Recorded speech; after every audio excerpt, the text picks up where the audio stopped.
जय हिंद दोस्तों, आपका स्वागत है आपके अपने यूट्यूब चैनल तैयारी वाला पे। दोस्तों, हम लोग के द्वारा जो सीरीज चलाया जा रहा है उसके अंतर्गत आज हम आप लोग के लिए साइंस के 25 महत्वपूर्ण क्वेश्चन को लेकर आए हैं। दोस्तों, आज जो साइंस का क्लास होगा दोस्तों वह दूसरा क्लास है। इसका पहला वीडियो आप लोग को मेरे चैनल पर डाला हुआ है दोस्तों, तो इसका लिंक हम डिस्क्रिप्शन में दे देंगे, आप लोग वहां जाके देख लीजिएगा। तो चलिए दोस्तों, आज के प्रश्नों का सिलसिला को शुरू करते हैं। आज का पहला प्रश्न है दोस्तों, पूछा गया है कि शक्ति का मात्रक क्या है, यानी कि शक्ति के मात्रक को पूछा जा रहा है दोस्तों। ऑप्शन है, ऑप्शन नंबर ए है एम्पियर, ऑप्शन नंबर बी है दोस्तों वोल्ट, ऑप्शन नंबर सी है दोस्तों वाट और ऑप्शन नंबर डी है इनमें से कोई नहीं। तो दोस्तों, शक्ति का एसआई मात्रक होता है वाट। ऑप्शन नंबर सी इसका सही आंसर हो जाएगा दोस्तों।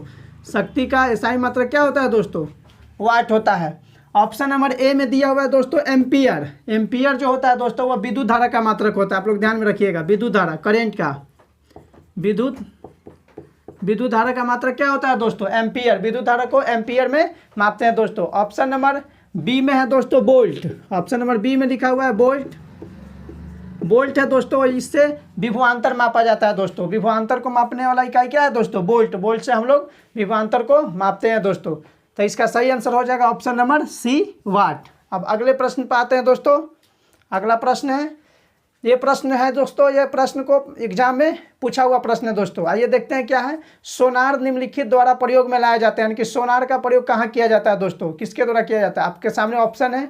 ऑप्शन नंबर ए अंतरिक्ष यात्रियों के द्वारा, ऑप्शन नंबर बी डॉक्टरों द्वारा, ऑप्शन नंबर सी इंजीनियरों द्वारा और ऑप्शन नंबर डी नौ संचालकों द्वारा। तो दोस्तों, इसका सही आंसर हो जाएगा ऑप्शन नंबर डी, नौ संचालकों द्वारा इसका उपयोग में लाया जाता है दोस्तों। नौ संचालकों के द्वारा, याद रखिएगा। तो इसका सही आंसर हो जाएगा ऑप्शन नंबर डी। चलिए दोस्तों, अब अगले प्रश्न पर आते हैं। प्रश्न संख्या 3 है दोस्तों।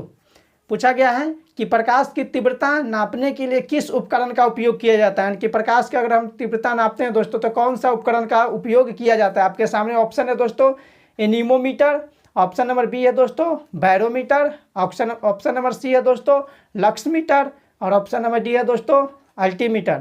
तो दोस्तों, इसका सही आंसर हो जाएगा option number C. Option number C हो जाएगा दोस्तों लक्समीटर। लक्समीटर, लक्समीटर से हम लोग प्रकाश की तीव्रता को नापते हैं दोस्तों।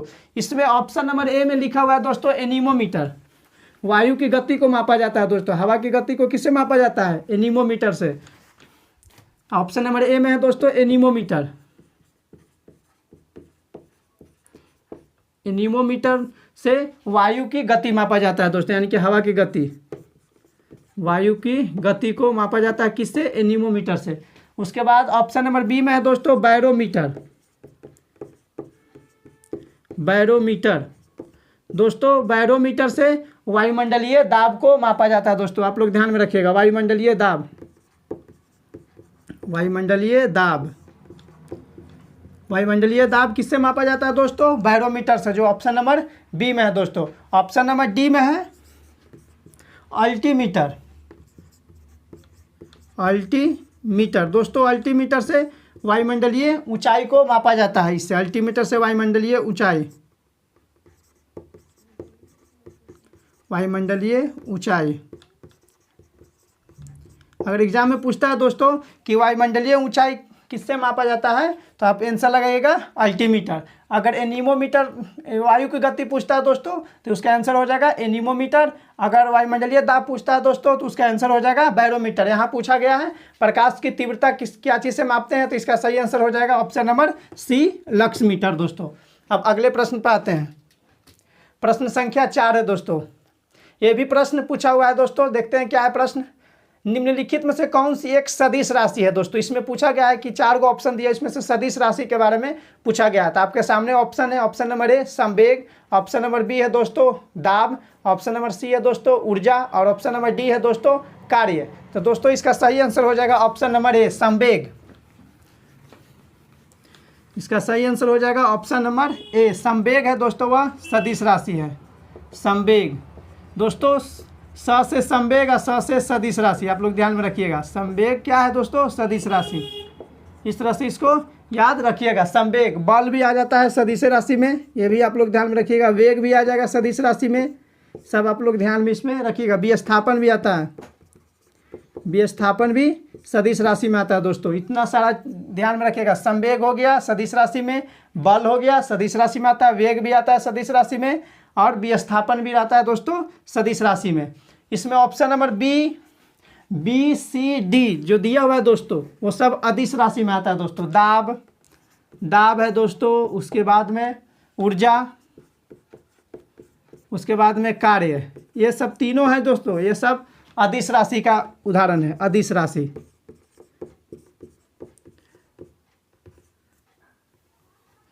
अदिश राशि में सब आता है, ध्यान में आप लोग रखिएगा। यानी कि दाब, ऊर्जा और कार्य क्या है दोस्तों, सब अदिश राशि है। सदिश राशि में संवेग आएगा सदिश राशि में, तो इसका सही आंसर हो जाएगा ऑप्शन नंबर ए, 4 का ए हो जाएगा संवेग। अब अगले प्रश्न पे आते हैं दोस्तों। प्रश्न संख्या 5 है दोस्तों, देखते हैं क्या है। पूछा गया है कि बल का गुणनफल है, यानी कि बल का गुणनफल 4 गो ऑप्शन दिया, इसमें से कोई एक है दोस्तों। देखते हैं क्या है।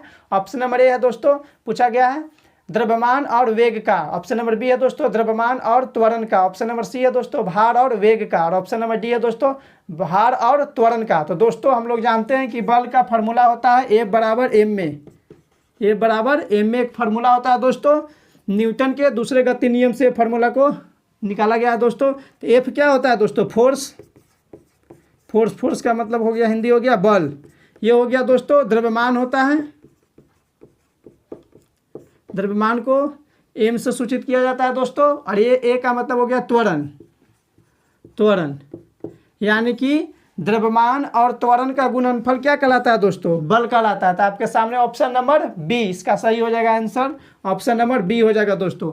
यानी कि 5 का ऑप्शन क्या हो जाएगा दोस्तों, आंसर बी हो जाएगा। यानी कि इसका द्रव्यमान और त्वरण का जो गुणनफल होगा वह बल कहलाता है दोस्तों। बल का मात्रक क्या होता है, न्यूटन, ये भी आप लोग ध्यान में रखिएगा। बल का मात्रक होता है न्यूटन, कैपिटल एन से इसको डिनोट किया जाता है, सूचित किया जाता है। इसमें ऑप्शन नंबर ए है दोस्तों, उस पर गौर करते हैं क्या है। ऑप्शन नंबर ए में लिखा हुआ है द्रव्यमान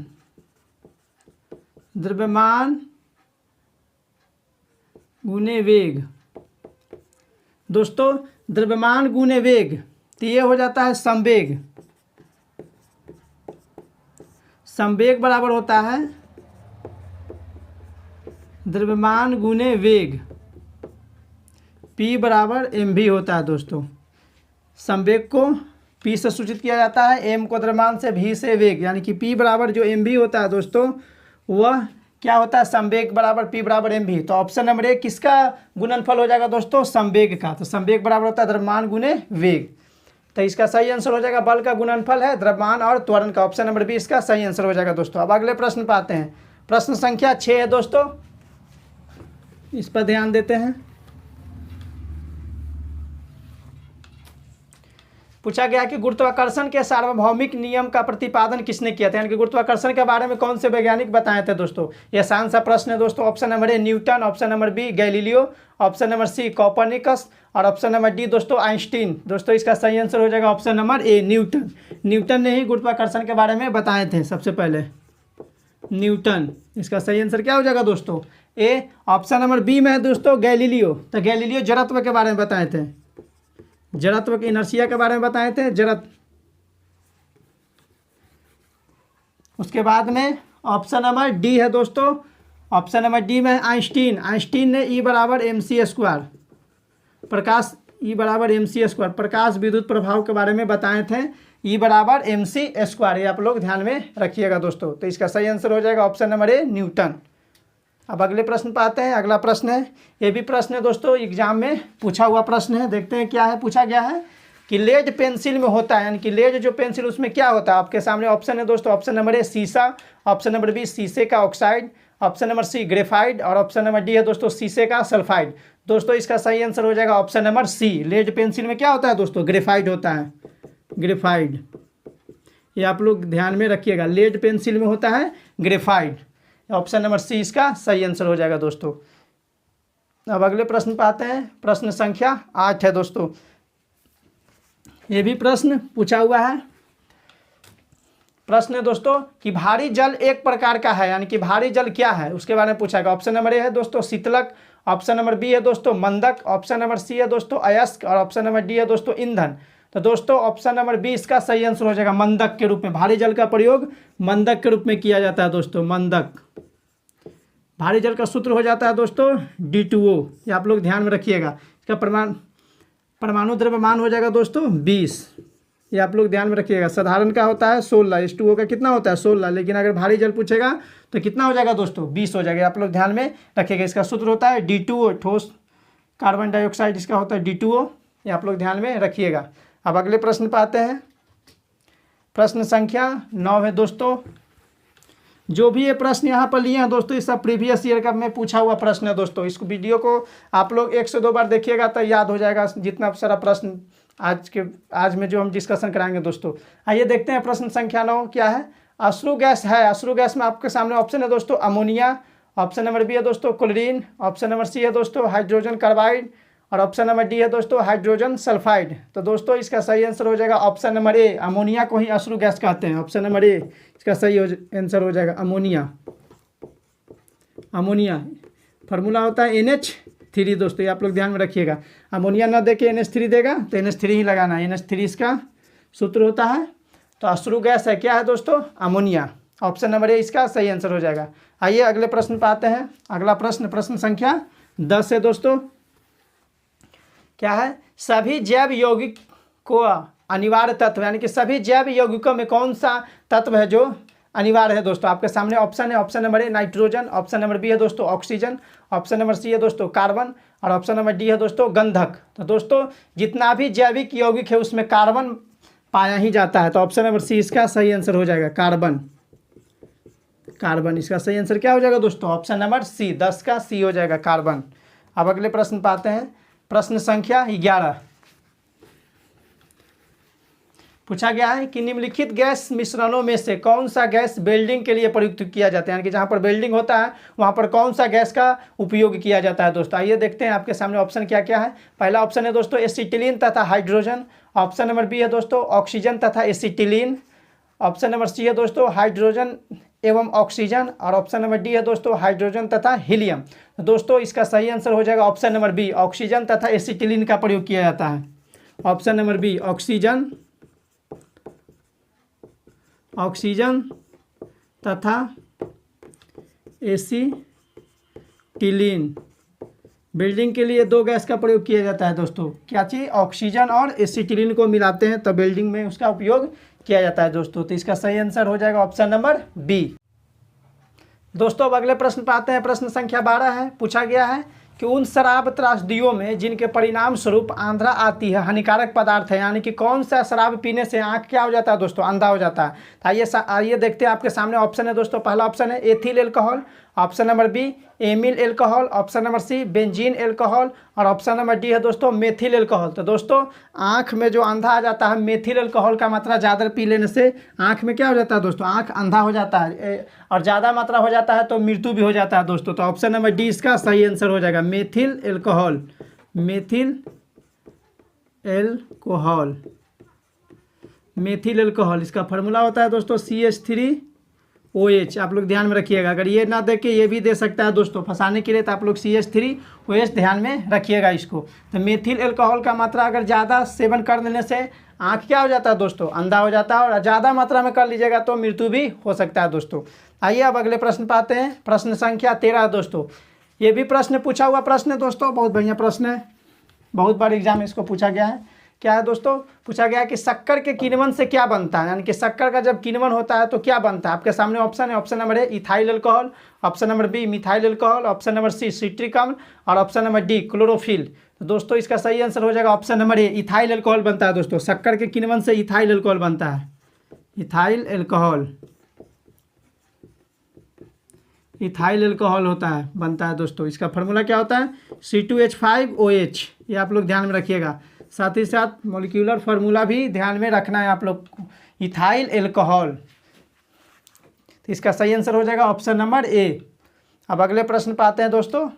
अगला प्रश्न है शहद का प्रमुख घटक है दोस्तों, प्रीवियस ईयर में इसको पूछा गया था, दरोगा में इस प्रश्न को पूछा हुआ है। शहद का प्रमुख घटक है दोस्तों, आपके सामने ऑप्शन है, पहला ऑप्शन है glucose, option number B sucrose, option number C है दोस्तों माल्टोज, और ऑप्शन नंबर डी है दोस्तों फ्रक्टोज। तो दोस्तों इसका सही आंसर हो जाएगा ऑप्शन नंबर डी फ्रक्टोज। शहद का प्रमुख घटक क्या है दोस्तों? फ्रक्टोज। आप लोग ध्यान में इसको रखिएगा। तो इसका सही आंसर हो जाएगा ऑप्शन नंबर डी, इसका सही आंसर हो जाएगा दोस्तों। आइए अब अगले प्रश्न पर आते हैं। अगला प्रश्न है दोस्तों, पूछा गया कि दूध उदाहरण है एक, आपके सामने ऑप्शन है। पहला ऑप्शन नंबर ए है दोस्तों बिलियन का, ऑप्शन नंबर बी है दोस्तों फेन का, ऑप्शन नंबर सी है दोस्तों इमल्सन का, और ऑप्शन नंबर डी है दोस्तों वायुवियल का। तो दोस्तों इसका सही आंसर हो जाएगा ऑप्शन नंबर सी। दूध जो है दोस्तों इमल्सन यानी कि पायस का उदाहरण है दोस्तों। इमल्सन या इसी को कहीं कहीं क्या लिख देता है दोस्तों? पायस, हिंदी में इसको पायस बोलते हैं। तो दूध किसका उदाहरण है दोस्तों? पायस का, यानी कि इमल्सन का उदाहरण है। ये आप लोग ध्यान में रखिएगा। तो इसका सही आंसर हो जाएगा ऑप्शन नंबर सी, इसका सही आंसर हो जाएगा दोस्तों। अब अगले प्रश्न पर आते हैं। प्रश्न संख्या 16 है दोस्तों। पूछा गया है कि निम्नलिखित में से कौन सा अस्थायी है? 4 गो ऑप्शन, इसमें से कोई एक अस्थायी है दोस्तों। देखते हैं कौन सा है। इसका सही आंसर पहला ऑप्शन है option number A electron, option number B कण, ऑप्शन नंबर सी प्रोटॉन, और ऑप्शन नंबर डी दोस्तों न्यूट्रिनो। तो इसका सही आंसर हो जाएगा दोस्तों option number D, neutrino. Option number D इसका आंसर होगा न्यूट्रिनो है जो दोस्तों यह अस्थायी कण है। आप लोग ध्यान में इसको रखिएगा दोस्तों। तो ऑप्शन नंबर डी इसका सही आंसर हो जाएगा। अब अगले प्रश्न पर आते हैं। पूछा गया है कि निम्नलिखित में से कौन सा तत्व अधात्विक है दोस्तों? 4 गो ऑप्शन, इसमें से कोई एक तत्व है जो अधात्विक है। आपके सामने ऑप्शन है। ऑप्शन नंबर ए है दोस्तों पारा, ऑप्शन नंबर बी है दोस्तों मैग्नीज, ऑप्शन नंबर सी है दोस्तों कार्बन, और ऑप्शन नंबर डी है दोस्तों सोना। तो दोस्तों इसका सही आंसर हो जाएगा option number C carbon. Carbon किसका एग्जाम्पल है दोस्तों? अधात्विक है इसमें कार्बन। ऑप्शन नंबर सी इसका सही आंसर हो जाएगा कार्बन।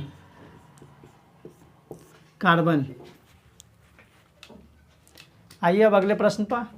पूछा गया है मानव में गुणसूत्रों की संख्या कितनी? यानी कि मानव में गुणसूत्र, यह साधारण सा प्रश्न है दोस्तों, आसान प्रश्न था। मानवों में गुणसूत्रों की संख्या कितना होता है दोस्तों? 46। तो ऑप्शन नंबर सी इसका सही आंसर हो जाएगा। 23 जोड़ा होता है तो कितना हो जाएगा दोस्तों? 46। आपके सामने ऑप्शन नंबर ए है दोस्तों। ऑप्शन नंबर ए में है 36। तो 36 होता है दोस्तों वह नींबू का होता है। ध्यान में रखिएगा किसका होता है? नींबू का कितना होता है गुणसूत्र संख्या दोस्तों? नींबू का होता है 36। 78 है ऑप्शन नंबर बी में दिया हुआ है। कितना? 78 जो होता है दोस्तों वह कुत्ता का होता है। आप लोग ध्यान में रखिएगा। 78 किसका होता है दोस्तों? कुत्ता का। उसके बाद में 64 दिया हुआ। ऑप्शन नंबर डी में कितना दिया हुआ है दोस्तों? 64। तो 64 जो होता है दोस्तों घोड़ा का। आप लोग ध्यान में रखिएगा। घोड़ा में गुणसूत्रों की संख्या कितना होता है दोस्तों? 64। नींबू में कितना होता है? 36। 46 मनुष्य में, आदमी में होता है 46, और कुत्ता में कितना होता है दोस्तों? 78। ये आप लोग ध्यान में रखिएगा। तो इसका सही आंसर हो जाएगा ऑप्शन नंबर सी 46। अब अगले प्रश्न पर आते हैं। अगला प्रश्न है दोस्तों, बहुत ही बेहतरीन प्रश्न है दोस्तों, बार बार इसको पूछा जाता है। बिहार दरोगा बीपीएससी में प्रश्न को पूछा जाता है। प्लाज्मा झिल्ली बनी होती है, यानी पूछा गया कि प्लाज्मा झिल्ली किससे बनी होती है दोस्तों? आपके सामने ऑप्शन है। ऑप्शन नंबर ए प्रोटीन से, ऑप्शन नंबर बी लिपिड से, ऑप्शन नंबर सी है दोस्तों कार्बोहाइड्रेट से, और ऑप्शन नंबर डी है दोस्तों प्रोटीन तथा लिपिड से। तो दोस्तों इसका सही आंसर हो जाएगा option number D. Option number D इसका सही आंसर हो जाएगा प्रोटीन तथा लिपिड को कहीं कहीं वसा भी लिख दिया जाता है, तो आप लोग घबराइएगा नहीं, वसा यही होता है। तो प्रोटीन तथा लिपिड दोनों से बना होता है दोस्तों। प्लाज्मा झिल्ली प्रोटीन तथा लिपिड दोनों का बना होता है दोस्तों। आप लोग ध्यान में रखिएगा। तो इसका सही आंसर हो जाएगा ऑप्शन नंबर डी। अगले प्रश्न पर आते हैं दोस्तों। प्रश्न संख्या 20 है। पूछा गया है कि निम्नलिखित में से किसमें लिंग गुणसूत्र नहीं होते हैं? यानी कि 4 गो ऑप्शन, इसमें से कोई एक ऐसा जीव है जिसमें लिंग गुणसूत्र नहीं होता है दोस्तों। देखते हैं क्या है इसका सही आंसर। पहला ऑप्शन है दोस्तों ऑप्शन नंबर ए बंदर, ऑप्शन नंबर बी चीता, ऑप्शन नंबर सी तितली, और ऑप्शन नंबर डी छिपकली। तो दोस्तों इसका सही आंसर हो जाएगा ऑप्शन नंबर डी छिपकली में लिंग गुणसूत्र नहीं पाया जाता, लिंग गुणसूत्र नहीं होता है। तो ऑप्शन नंबर डी इसका सही आंसर हो जाएगा छिपकली। आप लोग ध्यान में इसको रखिएगा। ऑप्शन नंबर डी इसका सही आंसर हो जाएगा। अब अगले प्रश्न पर आते हैं। पूछा गया है दोस्तों, ये जो प्रश्न है प्रश्न संख्या 21 बीपीएससी में इसको पूछा गया है। 67वीं बीपीएससी में इसको पूछा गया। पूछा है प्रश्न क्या है दोस्तों कि लाइकेन मिश्रित जीव है जो बने होते हैं, यानी कि लाइकेन जो है दोस्तों कौन से मिश्रित जीव से बने होते हैं? आपके सामने ऑप्शन है। ऑप्शन नंबर ए कवक और जीवाणु से, ऑप्शन नंबर बी कवक एवं शैवाल से, ऑप्शन नंबर सी कवक एवं ब्रायोफाइटा से, ऑप्शन नंबर डी कवक एवं जीवाणु से। तो दोस्तों इसका सही आंसर हो जाएगा ऑप्शन नंबर बी कवक एवं शैवाल से। इसका सही आंसर क्या हो जाएगा दोस्तों? ऑप्शन नंबर बी कवक एवं शैवाल, शैवाल से। लाइकेन किसका किसका मिलने से बनता है दोस्तों? तो कवक और शैवाल को मिलाते हैं तो क्या प्राप्त होता है दोस्तों? लाइकेन प्राप्त हो जाता है। अब अगले प्रश्न पे आते हैं। प्रश्न संख्या 22 होगा दोस्तों। पूछा गया है कि हमारे शरीर का अधिकतम भार बना है, हमारा शरीर का जो अधिकतम भार बना किससे बना है? आपके सामने ऑप्शन है अस्थियों, सॉरी दोस्तों यहाँ पर तिथियों लिखा गया है, अस्थियों ऑप्शन नंबर ए में प्रिंटिंग मिस्टेक हो गया है। ऑप्शन नंबर ए में अस्थियों का, ऑप्शन नंबर बी में शारीरिक अंगों का, ऑप्शन नंबर सी में त्वचा मांसपेशी एवं अंगों का, और ऑप्शन नंबर डी में दोस्तों जल का। तो इसका सही आंसर हो जाएगा ऑप्शन नंबर डी जल का। ध्यान में रखिएगा, इसका सही आंसर क्या हो जाएगा? 22 का डी जल का। अगले प्रश्न पे आते हैं। ये भी बहुत बेहतरीन प्रश्न है दोस्तों, ये भी बार बार पूछा जाता है। मानव शरीर के किस अंग में लसिका कोशिकाएं बनती है? यानी कि मानव शरीर के कौन सा ऐसा अंग है जहां पर लसिका कोशिकाएं बनता है दोस्तों?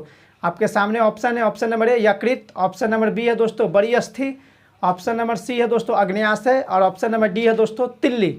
दोस्तों इसका आंसर सही आंसर हो जाएगा ऑप्शन नंबर डी तिल्ली। लसिका कोशिका कहाँ बनता है दोस्तों? तिल्ली में, स्प्लीन में, तिल्ली। आप लोग ध्यान में रखिएगा, इसका सही आंसर हो जाएगा ऑप्शन नंबर डी, इसका सही आंसर हो जाएगा। लसिका कोशिकाएं तिल्ली में बनती है। आइए अब अगले प्रश्न पर आते हैं। अगला प्रश्न है दोस्तों 24 है। लाल रक्त कणिकाएं मुख्यतः बनती है, यानी कि लाल रक्त रेड ब्लड सेल पूछा गया दोस्तों। तो कहाँ बनता है? तो आपके सामने ऑप्शन है, ऑप्शन नंबर ए यकृत में, ऑप्शन नंबर बी गुर्दे में, ऑप्शन नंबर सी हृदय में, और ऑप्शन नंबर डी है दोस्तों अस्थि मज्जा में। तो दोस्तों इसका सही आंसर हो जाएगा option number D bone marrow, अस्थि मज्जा। ऑप्शन नंबर डी हो जाएगा अस्थि मज्जा में, अस्थि मज्जा में। लाल रक्त कणिकाओं का निर्माण कहाँ होता है दोस्तों? अस्थि मज्जा में। इसका सही आंसर हो जाएगा ऑप्शन नंबर डी। आइए अब आज का लास्ट प्रश्न को देखते हैं दोस्तों। प्रश्न संख्या 25 है। पूछा गया है डायलिसिस किससे संबंधित है? आपके सामने ऑप्शन है, ऑप्शन नंबर ए यकृत, ऑप्शन नंबर बी है दोस्तों किडनी, ऑप्शन नंबर सी है दोस्तों आँख, और ऑप्शन नंबर डी है दोस्तों मस्तिष्क। तो दोस्तों इसका सही आंसर हो जाएगा option number B, option number B में किडनी। डायलिसिस किडनी से संबंधित है। किडनी, डायलिसिस किससे संबंधित है दोस्तों? किडनी से। तो दोस्तों आज का साइंस का 25 महत्वपूर्ण प्रश्नों को डिस्कस कराएं दोस्तों। कैसा लगा आज का ये प्रश्नों का सिलसिला? कमेंट करके ज़रूर बताइएगा दोस्तों। अगर वीडियो पसंद आए तो वीडियो को लाइक शेयर, और अगर चैनल पर नए हैं दोस्तों तो चैनल को ज़रूर सब्सक्राइब कीजिएगा दोस्तों। थैंक यू, जय हिंद।